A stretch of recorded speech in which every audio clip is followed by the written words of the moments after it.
Before Bugs or Mickey monopolized nostalgia, Hollywood's ink pots overflowed with stranger dreams, haunted graveyards that swung with jazz, balloon kingdoms stalked by snipping scissors, and puppet armies drumming swing rhythms into stop-motion snow. Today, we dust off 20 renegade cartoons the history books misplaced. And, trust me, your childhood's about to get weirder than you ever imagined. Stick around for magic. First, Swing You Sinners, 1930, Fleischer Studios. Picture a midnight graveyard alive with jittery jazz. Swing You Sinners opens on Bimbo the dog running from the law, only to tumble into a surreal nightmare where tombstones scold him in scat rhythm and skeletons croon in four-part harmony. Released at the dawn of the talkie era, the short brims with Fleischer Studios' signature rubber hose elasticity, but what truly sets it apart is its fearless darkness. Burial grounds twist into living trombones, disembodied mouths harmonize over hot horns, and Bimbo is swallowed by his own guilty conscience, literally. Contemporary audiences laughed uneasily, but censors bristled at the occult imagery, quietly shuffling the cartoon out of theatrical rotation. Today, its bold, expressionistic backgrounds and tempo-driven transitions feel downright prophetic. An animated jazz-age fever dream that predates the psychedelic 60s by 3 decades. Yet outside hardcore animation circles, few remember this mini-masterpiece that dared to make sin swing. 2. Bimbos Initiation, 1931, Fleischer Studios. Imagine Alice in Wonderland, reimagined by a vaudeville stagehand who never slept. Bimbos Initiation traps its canine hero in a maze beneath New York's manholes, where hooded figures chant a single question. Wanna be a member? Each refusal pulls Bimbo into another death-defying gag. Buzzsaw corridors, walls of knives, candle flames morphing into writhing demons. The finale hits a madcap crescendo when the cult's leader removes her hood to reveal none other than Betty Boop, here rendered with floppy dog ears and the flirtatious wink that would soon catapult her to stardom. Beneath the slapstick peril lies a sly commentary on social clubs of the day, spoofing hazing rituals with carnival intensity. Because of its brazen sensuality and vertigo-inducing camera moves, theaters gradually replaced it with tamer fare. 80-plus years later, the short still feels breathless, like a roller coaster built from inkwells and saxophones, overlooked only because it was too wild for its own time. 3. Mysterious Moe's, 1930, Fleischer Studios. A creaky floorboard, a moonlit window, and Betty Boop quivering under her blanket. Then the walls ripple like water. Enter Mysterious Moe's, a top-hatted phantom who sings in a baritone slur as household furniture joins the chorus. Vibrating violins emerge from drawers. A stuffed owl transforms into a trumpet. The entire short plays like a jazz standard come to life, riffing on the popular 1930 novelty tune, Mysterious Moe's. Its fluid morphs were cutting-edge, achieved through Fleischer's rotoscope, and dexterous animators pushing metamorphosis past sanity. Audiences loved the catchy melody, but some parents feared the cartoon's spooky surrealism, long before the Hays Code sanitized Hollywood. Print stock degradation and patchy reissues pushed Mysterious Moe's into obscurity. But animation students still study its bravura timing. Watch today and see an eerie, swinging time capsule that proves early cartoons weren't just kiddie fodder. They were haunted, humming jazz clubs of the imagination. 4. Balloon Land, 1935, iWorks Studio. Welcome to a kingdom where every resident is a balloon figure happily bobbing in the breeze, until a pair of shears stalks the streets like a silent slasher. Iwerk's Balloon Land bursts with pastel pastiche and nightmare tension. We follow two balloon children skipping through candy-colored avenues, oblivious to the looming pincushion man, whose scissor hands gleam with puncturing intent. What starts as playful whimsy descends into a full-scale invasion as he snips soldiers, bulldozes castles, and sends balloon citizens whistling into oblivion. Technicolor translucence gives each pop a sparkling brutality, a metaphor for fragile innocence in Depression-era America. The short's mixture of bright cheer and palpable dread unnerved theater managers, prompting limited reruns. Forgotten by the mainstream, it now stands as a pioneering blend of horror aesthetics inside a childlike wrapper, a cautionary parable that terror can lurk even in the lightest corners of the cartoon world. Point 5. The Sunshine Makers, 1935. Van Buren Studios. Two tribes, one radiant one, downtrodden wage a pastel war over daylight. In The Sunshine Makers, elfin milkmen bottle liquid sunlight and deliver it door to door, chanting an impossibly catchy jingle. We're happy when we're using the era's original sense of unbridled joy. Across the swamp, sour goblins stew in gloom, sing dirges while slugging doleful juices. When the elves raid with sun-filled grenades, darkness melts into kaleidoscopic glee, and even the goblins can't resist grinning. Beneath the whimsical surface floats a potent allegory about optimism's power to conquer despair, crafted at a time when American spirits needed lifting. Yet distributors, already favoring Disney's slick polish, sidelined Van Buren's quirky output, and the short slipped through history's cracks. Today, its antique Technicolor and unabashed cheer feel like bottled serotonin, reminding us that Golden Age cartoons once tackled emotional alchemy with all the hues on the spectrum. Part 2. Mid-Century Madcaps. 6. King Midas Jr., 1938, Terrytoons. Gold fever meets slapstick mayhem in King Midas Jr., a cautionary tale loosed from the inkwells of Paul Terry's scrappy studio. The short follows the pint-sized son of the legendary monarch, cursed or blessed, with a touch that turns anything and anyone to 24 karat. At first, the kid gloats, transforming farm animals into glimmering statues and paving entire village streets in bullion. But windfalls breed panic. Chickens can't lay golden eggs. Cows can't chew metallic cud. And the local blacksmith rages as his anvil melts into decorative filigree. Visually, the cartoon revels in pre-war opulence. Backgrounds shimmer with Art Deco angles, while liquid gold flows like butterscotch. Terrytoons lacked Disney's gloss, yet its animators compensate with loopy timing. Every transformation lands like a cymbal crash. Depression-era audiences, still wary of riches evaporating overnight, found the premise unsettling, and bookings dwindled. The nitrate negatives languished in vaults, leaving King Midas Jr. a lost morality fable about the glitter that blinds, and the innocence it can cost. 7. The Dover Boys at Pimento University, 1942, Warner Brothers. Before Chuck Jones perfected Bugs Bunny's wisecracks, he unleashed the Dover Boys, an anarchic spoof of dime novel adventure tropes.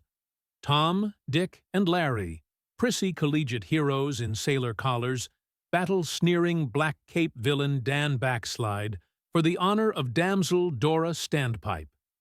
The cartoon's groundbreaking hallmark is its smear animation. Characters stretch into abstract blurs to punctuate sudden moves, a technique decades ahead of its time.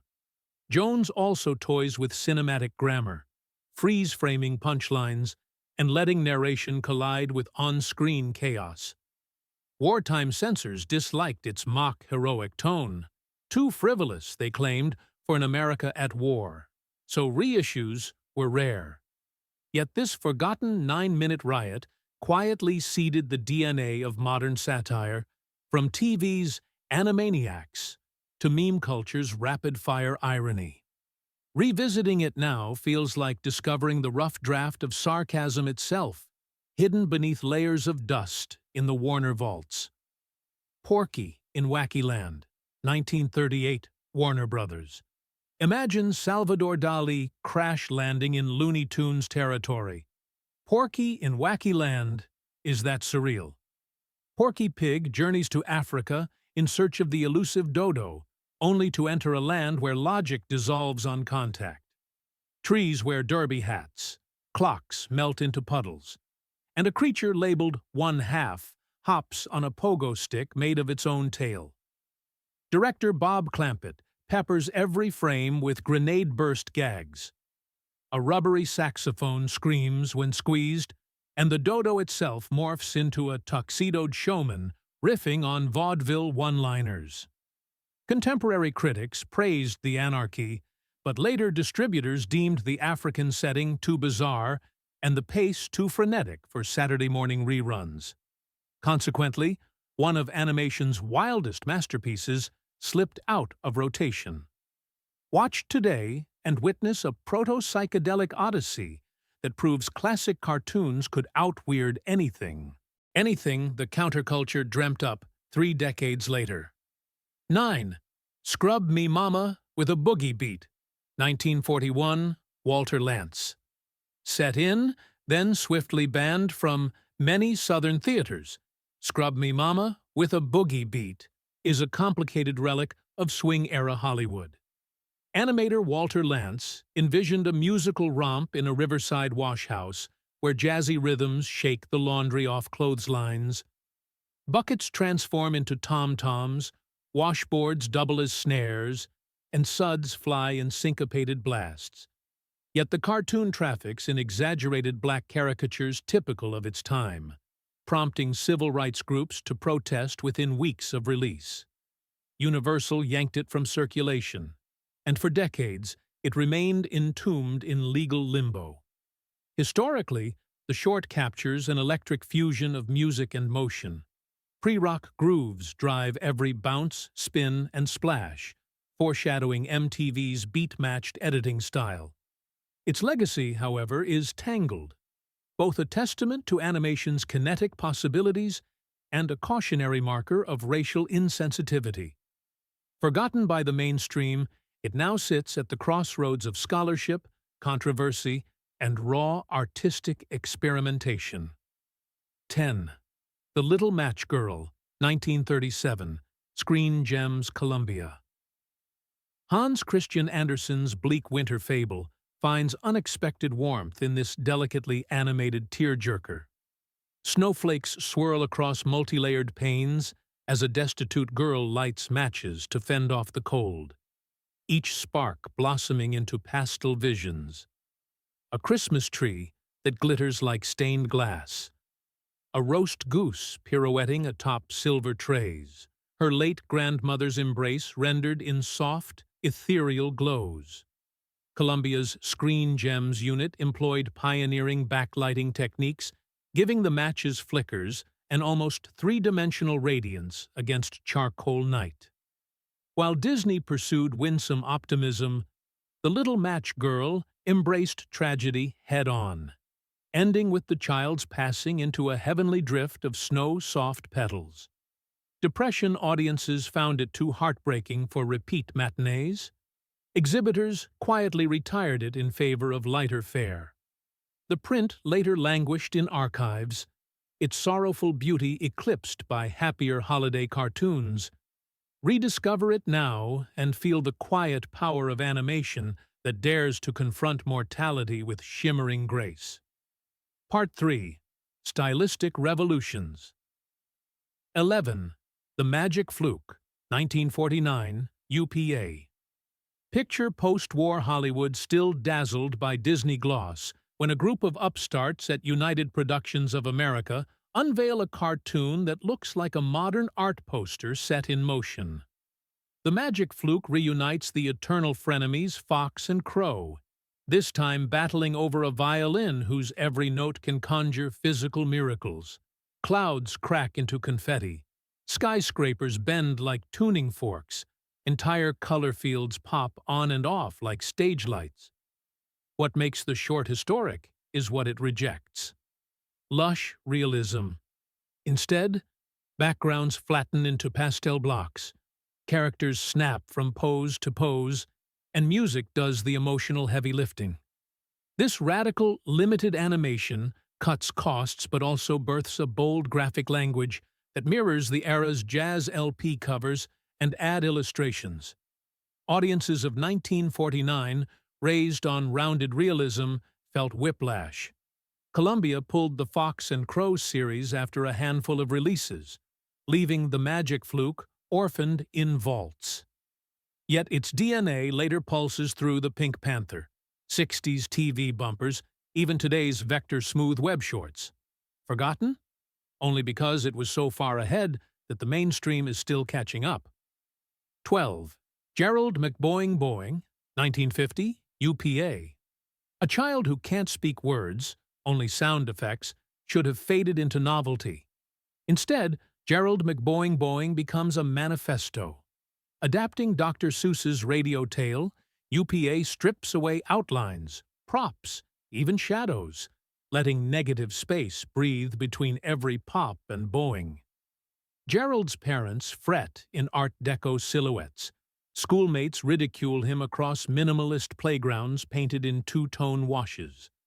But when a radio studio discovers Gerald's talent, train whistles, drum rolls, race car revs materializing from his mouth, he conquers the airwaves. The short wins the 1951 Oscar, yet fades from public memory as television demands cheaper, loop-heavy cartoons. And that's the irony. UPA's proof that limited doesn't mean lazy was buried by the very cost-cutting flood it inspired. Seen now, Gerald's onomatopoeic saga feels eerily current. A kid finding a niche in a world that can't decode him. A parable for every outsider whose voice breaks traditional molds. Its influence hums in everything from Adventure Time's abstract backdrops to TikTok sound mashups. Quiet evidence that this so-called forgotten short never really stopped talking. Little Rural Riding Hood, 1949, MGM. Tex Avery's red-hot reboot of a classic fairy tale usually cowers behind its more famous cousin, Red Hot Riding Hood. Yet Little Rural Riding Hood might be the sharper satire. It opens with a hayseed big bad wolf drooling over a barnyard red who dances a cornball hoedown in gingham frills. Enter the slick city cousin, wolf in zoot suit, red in slinky satin, whisking viewers into neon nightclubs where trombones double as catwalks. Avery weaponizes split-screen gags. Country Wolf's eyes bowing out in slow motion, City Wolf's jaw clangs like a cash register. Beneath the horn blasts lies a commentary on post-war urban migration, rustic dreams colliding with metropolitan excess. The cartoon's risque shimmying and wolf whistles jarred 1949 censors. MGM shelved it during 50s television syndication, relegating its Technicolor frenzy to collector reels. Revisit it now, and the short reads like a micro-musical on cultural whiplash, reminding us Tex Avery could compress an entire sociology lecture into 7 delirious minutes. 14. King for a Day, 1940, Fleischer Studios. Spun off from Gulliver's Travels, Fleischer's talkative town crier Gabby gets his own spotlight, and promptly bites off more than he can narrate. King for a Day plops the pint-sized blowhard onto a throne, after the jittery monarch fakes illness to dodge assassination threats. Gabby swaggers through palace corridors barking, "I'll fix it!" until he discovers every royal perk comes with a bullseye. Archers practice on his ballooned backside. Chefs test boiling cauldrons for soup temperature. Fleischer's Miami unit paints backgrounds in lush tropical hues, but the humor is pure New York streetwise slapstick. Rubber legs, accordion heads, and perspective tricks that make corridors twist like funhouse mirrors. World War II newsreels soon eclipsed audiences' appetite for regal farce, and Gabby's series stalled after 8 shorts, leaving King for a day adrift. Today, it plays like a forgotten cousin to modern workplace comedies, warning that titles without power are just targets with crowns. 15. The Fox and the Grapes, 1941, Screen Gems, Columbia. Long before Pixar riffed on fables, Columbia's Screen Gems division served up a jazzy adaptation of Aesop through its snarky duo, The Fox and the Crow. Here, the smooth-talking fox spots Crow perched high with luscious grapes and launches a barrage of silver-tongued flattery, slide whistle compliments, Shakespearean soliloquies, even a barbershop quartet disguise. Director Frank Tashlin, moonlighting from Warner Brothers, stages each con like cinematic trailer parodies. Iris wipes, Dutch angles, faux newsreels. Ultimately, Crow gulps the grapes himself, leaving Fox tangled in a vine that spells sour in cursive tendrils. Critics hailed the short's film spoof agility, but Columbia's scattered marketing and Disney's dominance pushed Screen Gems into obscurity.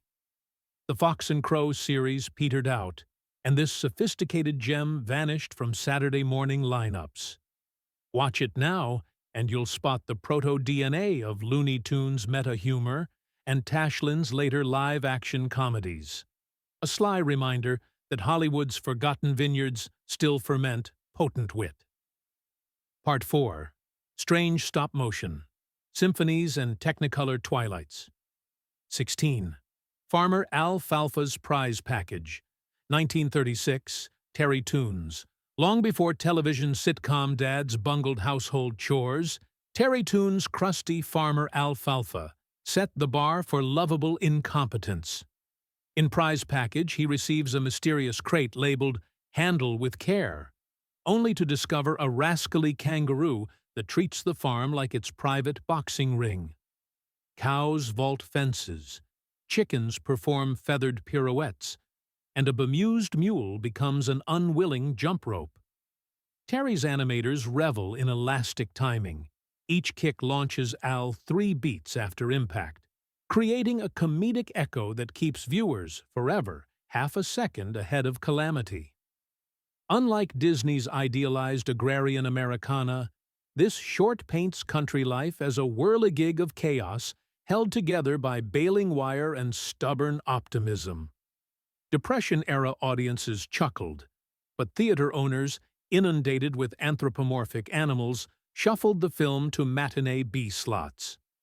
As television later vaulted brighter studios to fame, Farmer Al's reels gathered dust. Yet watch Prize Package today, and you'll glimpse the prototype for every slapstick pet owner gag. From Saturday morning hijinks to viral TikTok mishaps, quiet proof that comic timing never ages. It merely changes barns. Point 17. The Cobweb Hotel, 1936, Fleischer Studios.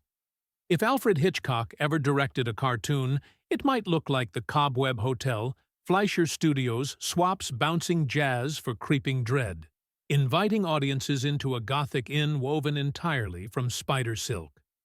Newlywed houseflies check in, blissfully unaware that the concierge is a portly arachnid with culinary intentions.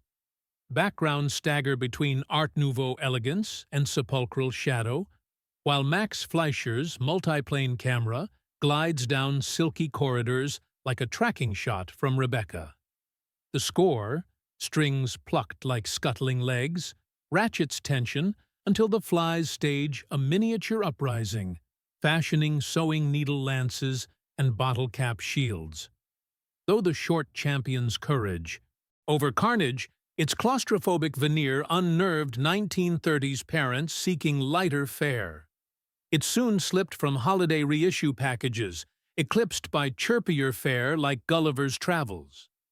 Rediscovered on scratchy public domain DVDs, the Cobweb Hotel now feels startlingly modern. A compact thriller where production design, camera movement, and emotional stakes fuse into a masterclass on suspense. Proof that terror can bloom even in a teacup-sized lobby. 18.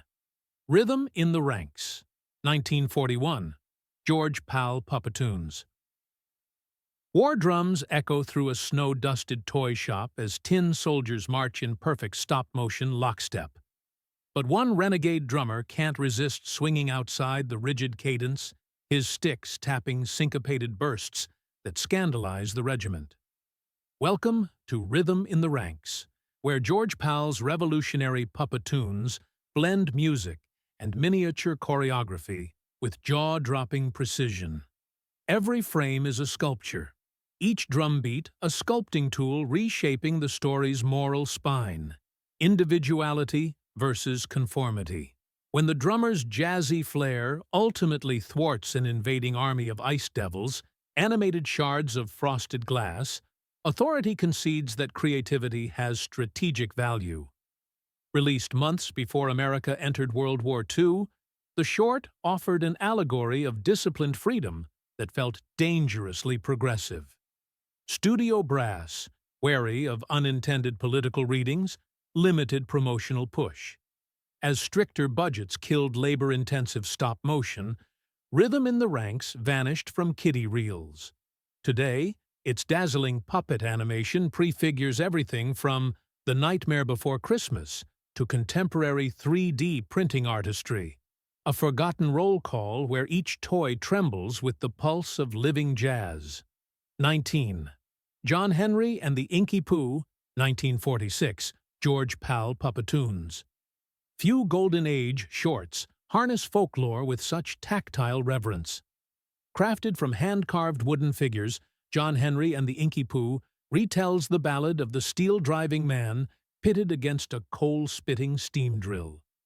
Pal's Technicolor Appalachia glows with ochre sunsets and cobalt mountains, while narrator Rex Ingram's sonorous baritone rolls like distant thunder. Rather than caricature, the puppet John Henry stands tall and noble, sweat gouged into the grain of his wooden brow. During the climactic contest, every hammer swing registers as a subtle micropose, thousands of photographs breathing life into legend. The short became one of Hollywood's earliest respectful depictions of a black folk hero. Yet distribution hurdles and palpable post-war racial tensions curtailed its reach. Film historians later hailed it for advancing representation long before mainstream studios dared. Re-examine it now and witness mythic resonance carved in basswood, a testament that cultural bridges can be whittled from as humble a tool as a stop-motion chisel. 20th to Spring, 1936, MGM. As winter's frost grips an underground crystal cavern, sprite-like gnomes mine rainbow pigments destined to surface as springtime blooms. MGM's To Spring is no simple nature vignette. It's a rhapsody of color engineering.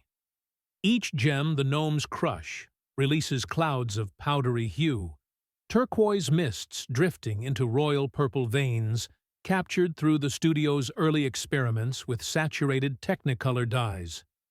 The stakes escalate when an ice behemoth invades, freezing the production line and threatening an eternal winter. What follows is a riot of elemental warfare. Molten magenta streams battle sapphire icicles, while symphonic crescendos sink to pickaxes striking prisms. Unlike Disney's cuddly dwarfs, these gnomes are industrial artisans, turning geology into atmosphere. Yet To Spring premiered months before Snow White reset audience expectations, and MGM's one-off harmonizing shorts quickly seeded screens to full-length features. Buried beneath later successes, it languished in vaults. Today, the film glitters as a visual hymn to seasonal rebirth, and to the forgotten craftsmen who once painted the sky by splitting rocks beneath our feet.